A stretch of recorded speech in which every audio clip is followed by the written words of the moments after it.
உயிர் எழுத்துக்கள். ஆ.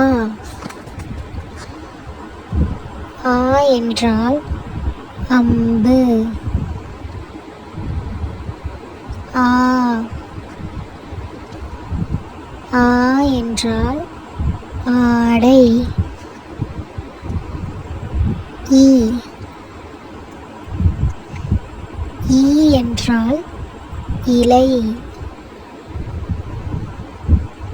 ஈ. ஈ என்றால் ஈட்டி. ஊ. ஊ என்றால் உதடு. ஊ.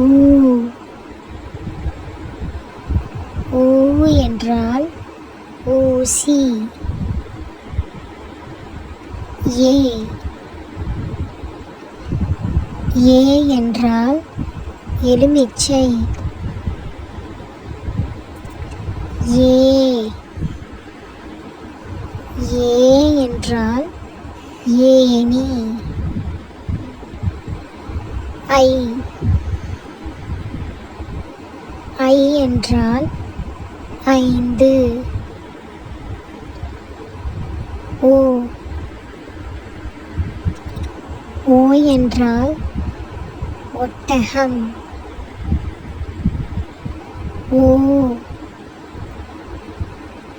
ஓ என்றால் ஓடுதல். ஔ. ஔ என்றால் ஔதசியம். அக். அக் என்பது ஆயுத எழுத்து. உங்களுக்கு இந்த வீடியோ பிடிச்சிருந்தா லைக் அண்ட் ஷேர் பண்ணி சப்ஸ்கிரைப் பண்ணிக்கோங்க.